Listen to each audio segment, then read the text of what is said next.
Hello friends, welcome to my channel. Friends, AP triple ఐటీకి సంబంధించి మీకు ఫ్రీ సీట్ రావాలంటే కొన్ని ఎలిజిబిలిటీస్ ఉండాలండి. అలా అయితేనే మీకు ఫ్రీ సీట్ వస్తుంది, లేదంటే రాదు. దీనికి సంబంధించిన అన్ని డీటెయిల్స్ నేను వీడియోలో చెప్తాను. వీడియోని అయితే అక్కడే స్కిప్ చేయకుండా వినండి.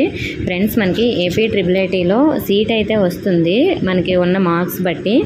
అంటే ఇప్పుడు మీకు హైయెస్ట్ మార్క్స్ ఉన్నాయనుకోండి, మీకైతే అక్కడ సీట్ ఇచ్చేస్తారు. కానీ అక్కడ మీకు ఫ్రీగా చదువుకునే అవకాశం ఉందా లేదా అనేది ఎలా తెలుసుకోవాలి అంటే, ఇప్పుడు నేను కొన్ని అర్హతలు చెప్తాను. అవన్నీ మీకు ఉంటే మీరు ఎలిజిబుల్ అయినట్టే.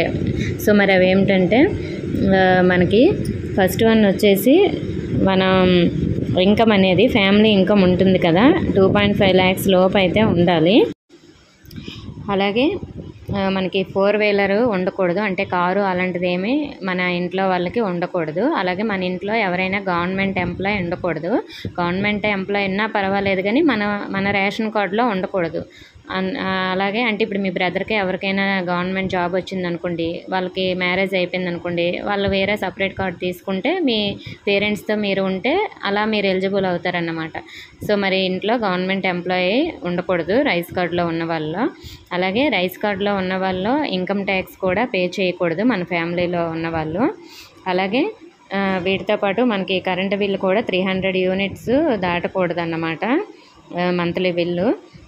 అలాగే దీంతోపాటు మనకి 75% అటెండెన్స్ కూడా ఉండాలి. మీరు కాలేజ్ అటెండెన్స్ అంటే ఇప్పుడు మీరు జాయిన్ అవుతారు కదా, 75% అటెండెన్స్ ఉంటేనే మీకు ఫీజు రియంబర్స్మెంట్ అనేది వేస్తారు, లేదంటే వేయరు అన్నమాట.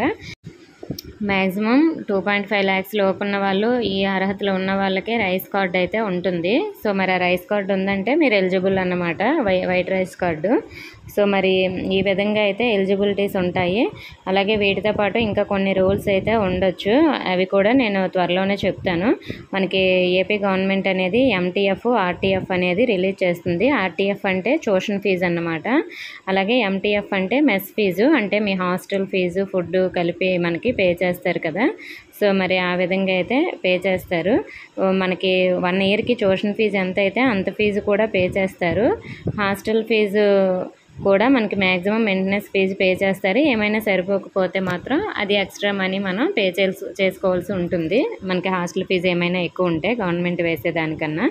సో మరి ఈ ఎలిజిబిలిటీస్ అన్నీ మీకు ఉంటే మీకు ఫ్రీ సీట్ వచ్చేసినట్లే. లేదంటే మీకు ఓన్లీ అక్కడ జాయిన్ అవ్వడానికి సీట్ వస్తుంది, కానీ మీరు ఏమైనా మీకు గవర్నమెంట్ ఎంప్లాయీస్ పేరెంట్స్ అయ్యి ఉండి ఇన్కమ్ ట్యాక్స్ పే చేసినా ఇలాంటివన్నీ కూడా ఉంటే, కారు ఉన్నా కూడా, లేదంటే మనకి కరెంటు బిల్లు కూడా ఎక్కువ వచ్చినా సరే, సో వీటిలో ఏ ఒక్కటి మీకు ఉన్నా కూడా మీరు ఎలిజిబుల్ అవ్వరు. సో మీకు వైట్ రేషన్ కార్డు ఉన్నా కూడా మీ దగ్గర కారు ఉండి, లేదంటే కరెంటు బిల్లు ఎక్కువ ఉండి, వాటి వల్ల అయితే మీకు రిజెక్ట్ అవుతుంది, ఫీజు అనేది రాదు.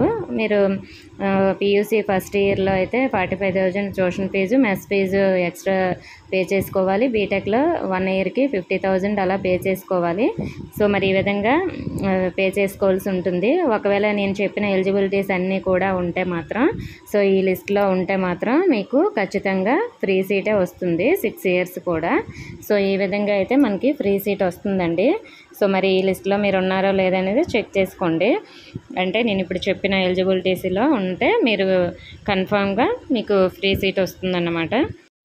అలాగే ఈ అమౌంట్ అనేది ఎస్సీ ఎస్టీ స్టూడెంట్స్కి అయితే స్టూడెంట్ అకౌంట్లో వేస్తారు. మిగతా క్యాస్ట్ వాళ్ళకి, ఓసీ బీసీ వాళ్ళకి అయితే మాత్రం కాలేజ్ అకౌంట్లో వేసేస్తారు డైరెక్ట్గా.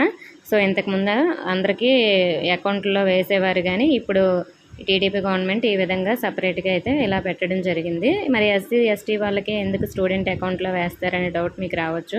వీళ్ళకి సెంట్రల్ గవర్నమెంట్ నుంచి 60% amount tuition fees, hostel fees వాళ్ళు వేస్తారు. మిగతా 40% మాత్రమే మన స్టేట్ గవర్నమెంట్ వేస్తుంది. సెంట్రల్ గవర్నమెంట్ డైరెక్ట్గా స్టూడెంట్ అకౌంట్లో వేసేస్తారు కాబట్టి అందుకే స్టేట్ గవర్నమెంట్ కూడా స్టూడెంట్ అకౌంట్లో వేస్తుంది. మిగతా వాళ్ళకి సెంట్రల్ గవర్నమెంట్ వేయదు, స్టేట్ గవర్నమెంటే ఫుల్ అమౌంట్ అనేది వేస్తుంది, 100% కూడా. అందుకు అలా అయితే మనకి సపరేట్గా వేస్తారు వాళ్ళకి. సో మరి ఎస్సీ స్టూడెంట్స్కి అయితే సపరేట్గా స్టూడెంట్కి ఒక ఓన్ అకౌంట్ ఉండాలి. ఆ అకౌంట్కి ఎన్పిసి అనేది యాక్టివ్లో ఉండాలి, గుర్తుపెట్టుకోండి. ఓకే ఫ్రెండ్స్, మీకు ఇంకేమైనా డౌట్స్ ఉంటే కామెంట్ చేయండి. ఇన్ఫర్మేషన్ ఇస్తే వీడియోని లైక్ చేసి మీ ఫ్రెండ్స్కి కూడా షేర్ చేయండి. మన ఛానల్ని సబ్స్క్రైబ్ చేసుకోండి. Thank you for watching.